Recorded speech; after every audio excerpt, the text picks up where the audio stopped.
Alright, so Verruckt is a map that I hold quite high in terms of one of my favourite maps in Zombies as a whole. It's still a very classic map, and it's definitely, you know, a map people would say is hard, but for me, it just holds like a really important place in all of Zombies, really. I think that mainly comes from the fact that, you know, it added things to the modes that have been in Zombies in some fashion. Every single release has these things, and they've always been improved upon or changed in some way, and it is just kind of going back to the roots of all that stuff. So I do want to talk about that today and kind of leave my impressions and thoughts on the map afterwards. So let me know your thoughts on Verruckt. Do you like it? Do you think it's too hard? Is it too easy? You're just not a fan of the layout? Do let me know. But yeah, let's get into it. Okay, so Verruckt was the first DLC for World at War, the first map pack, back when Call of Duty used to do map packs instead of just season stuff. And it was set in an insane asylum, which was already a good setting for the mode, and it added a few things that were very important to the future of the mode. That was the perks. The first main perks added to zombies were Juggernog, which increases your HP, Double Tap, which has evolved over time, but when it first released it just increased your fire rate, so you just shoot faster. Speed Cola, which was your quick reloads, and then Quick Revive, which when it first came out was a purely co-op thing, so again at solo was irrelevant, but as the name suggests, it just allows you to revive your teammates quicker. In later games, it did make it so you could self-res in solo, but when it first released, it didn't do a thing as a solo player, so it was pointless to buy. You were restricted to 4 perks total, which made sense because at the time, there was only 4 perks in the game. Eventually, they did add more perks to the mode over future releases, but still, you could only really carry 4 normally, but there were other ways to get extra perks. On top of the perk system, they also added traps to this map, and the traps in this map were mainly just your electric kind of fences. Traps have always been, you know, something that are very useful in especially high round runs in Zombies, because it always pretty much guarantees kills.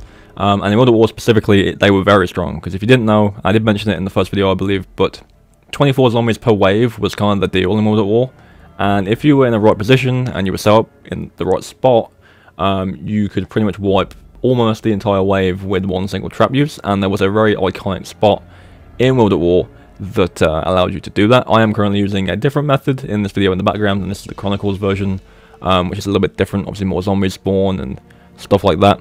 Different weapons are available to me, and different methods are included there. But in World at War, using the traps in a certain spot was very, very strong.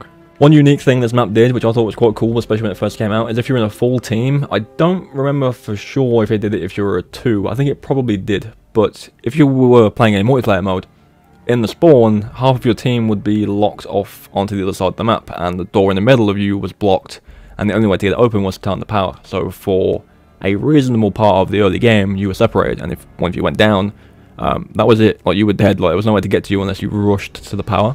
I always found that quite cool, especially again in the older games where it was easier to go down than it is nowadays, so it was definitely a bit intense for a little bit.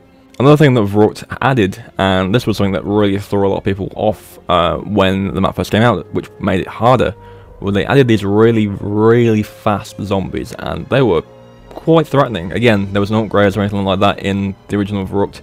No wonder weapons like you see me using, it was literally just the ray gun and then the box.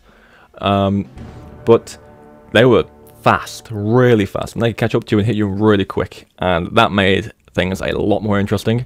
Again, if you had a strategy, you could kind of deal with them, but they could catch you out very easy. But overall with Verruckt, I think a lot of people did find it difficult, and I think a lot of the reason behind that is because of the layout of the map. It's very kind of condensed, it's very tight, pretty much every single room is a corridor, and again there are certain spots you can set up quite well, the trap spot for instance, and the room I'm in at the moment. That did work in World at War for a time.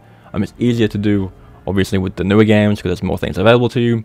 I think the main strat in World at War was the trap area, which was always a really good spot to go in. But even then, it was hard, and you could get caught out really easy. And especially on solo, again, in World at War, Quick Revive didn't do anything, so if you went down, you were dead. With the newer games, obviously, you have more of a chance. But the old games, it did make it difficult. And I definitely think that's something that people really remember with Verruckt. It is a hard map, no doubt. But yeah, that pretty much covers it. Like I said, I do hold Verruckt quite high in my own mind as one of my favourite maps to play. It's very, very fun. It's very challenging to get to high rounds, which is probably why I like it so much. And yeah, so let me know your thoughts on Verruckt down below in the comments. Do you like it? Do you not? Do let me know. These first few videos are going to be quite short because honestly there isn't a lot to go over with the very first few maps. They will obviously get longer over time because there's more to talk about, there's more things going on, but I do kind of want to talk about the older maps first and then go up in kind of like release order basically. So yeah, we'll do Shinonum and Doris next, and then we'll move on to Black Ops 1, which did have a bit more kind of complex systems involved. So yeah, thank you all for coming by. Remember to leave a like on the video if you did enjoy and subscribe for more zombies content, and as always, I'll catch you in the next one.